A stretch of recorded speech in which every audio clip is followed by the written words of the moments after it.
O Evangelho de Marcos, capítulo 3. Jesus e o homem da mão aleijada. Jesus foi outra vez à sinagoga. Estava ali um homem que tinha uma das mãos aleijada.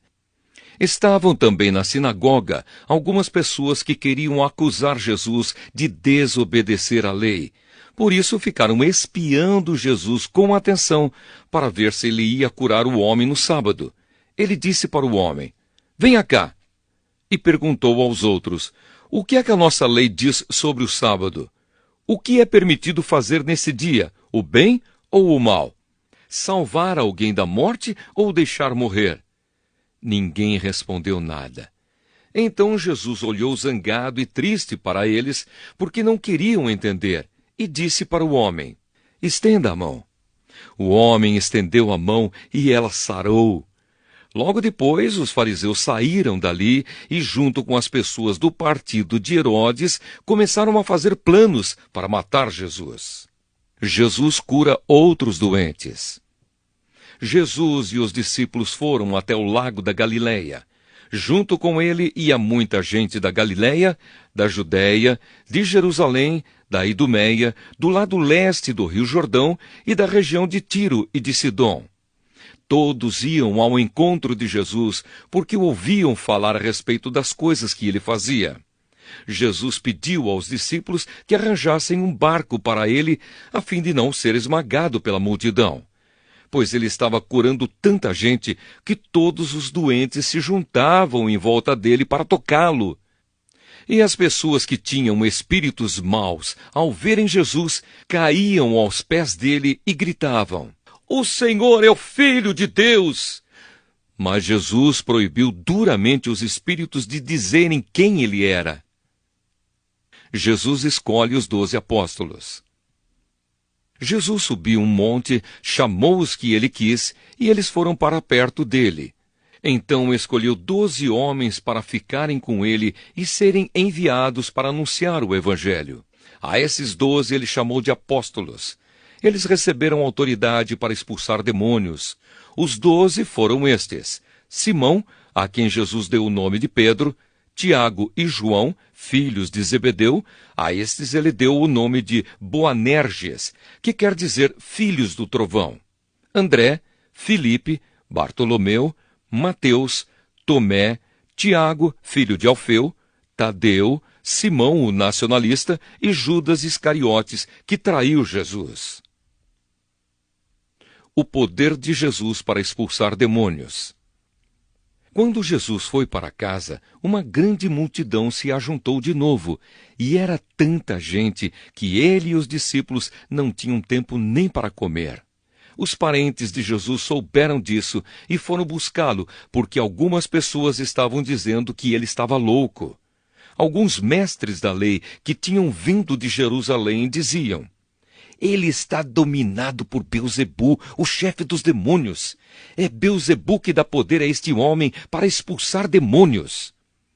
Então Jesus chamou todos e começou a ensiná-los por meio de parábolas. Ele dizia: "Como é que Satanás pode expulsar a si mesmo?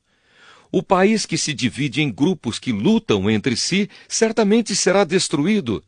Se uma família se divide e as pessoas que fazem parte dela começam a lutar entre si, ela será destruída. Se o reino de Satanás se dividir em grupos e esses grupos lutarem entre si, o reino não continuará a existir, mas será destruído.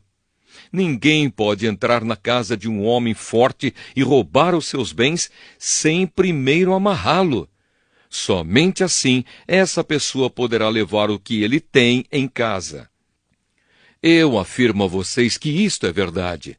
Os pecados que as pessoas cometem ou as blasfêmias contra Deus poderão ser perdoados, mas as blasfêmias contra o Espírito Santo nunca serão perdoadas, porque a culpa desse pecado dura para sempre. Jesus falou assim porque diziam que ele estava dominado por um espírito mau. A mãe e os irmãos de Jesus. Em seguida, a mãe e os irmãos de Jesus chegaram. Eles ficaram do lado de fora e mandaram chamá-lo. Muita gente estava sentada em volta dele e algumas pessoas lhe disseram: Escute, a sua mãe e os seus irmãos estão lá fora, procurando o Senhor.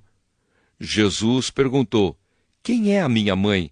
E quem são os meus irmãos? Aí olhou para as pessoas que estavam sentadas em volta dele e disse: vejam, aqui estão a minha mãe e os meus irmãos. Pois quem faz a vontade de Deus é meu irmão, minha irmã e minha mãe. O Evangelho de Marcos, capítulo 4. O semeador. Jesus começou a ensinar outra vez na beira do lago da Galileia. A multidão que se ajuntou em volta dele era tão grande que ele entrou e sentou-se no barco perto da praia, onde o povo estava.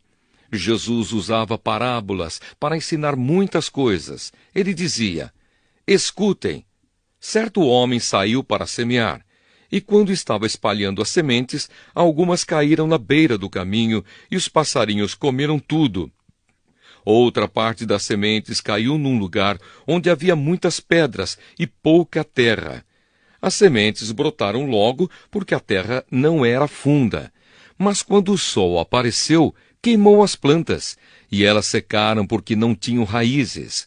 Outras sementes caíram no meio de espinhos que cresceram e sufocaram as plantas. Por isso nada produziram. Mas as sementes que caíram em terra boa brotaram, cresceram e produziram na base de 30, 60 e até 100 grãos por um. E Jesus terminou dizendo: se vocês têm ouvidos para ouvir, então ouçam. Porque Jesus usava parábolas.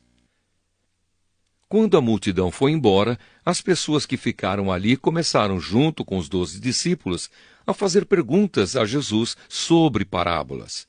Jesus disse a eles: a vocês Deus mostra o segredo do seu reino, mas para os que estão fora do reino, tudo é ensinado por meio de parábolas, para que olhem e não enxerguem nada, e para que escutem e não entendam.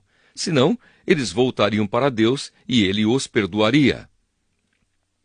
Jesus explica a parábola do semeador. Então Jesus perguntou: se vocês não entendem essa parábola, como vão entender as outras? E continuou: o semeador semeia a mensagem de Deus. Algumas pessoas que a ouvem são como as sementes que caíram na beira do caminho. Logo que ouvem, Satanás vem e tira a mensagem que foi semeada no coração delas. Outras pessoas são como as sementes que foram semeadas onde havia muitas pedras. Quando ouvem a mensagem, elas a aceitam logo com alegria, mas depois de pouco tempo, essas pessoas abandonam a mensagem porque ela não criou raízes nelas. E quando, por causa da mensagem, chegam os sofrimentos e as perseguições, elas logo abandonam a sua fé. Ainda outras são parecidas com as sementes que foram semeadas no meio dos espinhos. Elas ouvem a mensagem, mas quando aparecem as preocupações deste mundo, a ilusão das riquezas e outras ambições, estas coisas sufocam a mensagem e ela não produz frutos. E existem aquelas pessoas que são como as sementes que foram semeadas em terra boa.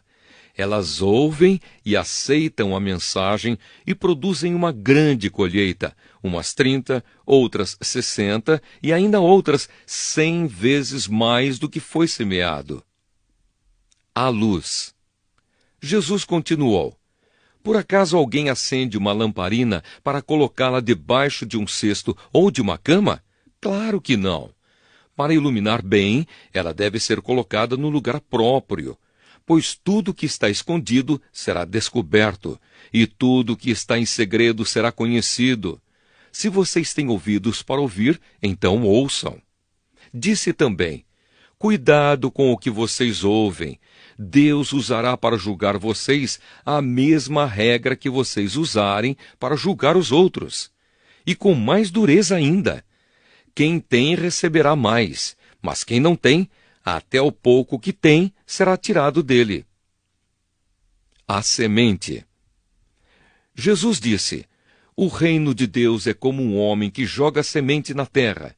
Quer ele esteja acordado, quer esteja dormindo, ela brota e cresce sem ele saber como isso acontece. É a própria terra que dá o seu fruto. Primeiro aparece a planta, depois a espiga e, mais tarde, os grãos que enchem a espiga. Quando as espigas ficam maduras, o homem começa a cortá-las com a foice, pois chegou o tempo da colheita. A semente de mostarda. Jesus continuou: com o que podemos comparar o reino de Deus? Que parábola podemos usar para isso? Ele é como uma semente de mostarda, que é a menor de todas as sementes, mas depois de semeada, cresce muito até ficar a maior de todas as plantas. E os seus ramos são tão grandes que os passarinhos fazem ninhos entre as suas folhas. O uso das parábolas. Assim, usando muitas parábolas como estas, Jesus falava ao povo de um modo que eles podiam entender. E só falava com eles usando parábolas, mas explicava tudo em particular aos discípulos. Jesus acalma uma tempestade. Naquele dia, de tardinha, Jesus disse aos discípulos: vamos para o outro lado do lago. Então eles deixaram o povo ali, subiram no barco em que Jesus estava e foram com ele. E outros barcos o acompanharam. De repente começou a soprar um vento muito forte e as ondas arrebentavam com tanta força em cima do barco que ele já estava ficando cheio de água. Jesus estava dormindo na parte de trás do barco, com a cabeça numa almofada. Então os discípulos o acordaram e disseram: Mestre, nós vamos morrer! O Senhor não se importa com isso! Então ele se levantou, falou duro com o vento e disse ao lago: Silêncio! Fique quieto! O vento parou e tudo ficou calmo. Aí ele perguntou: Por que é que vocês são assim tão medrosos? Vocês ainda não têm fé? E os discípulos, cheios de medo, diziam uns aos outros: Que homem é este que manda até no vento e nas ondas?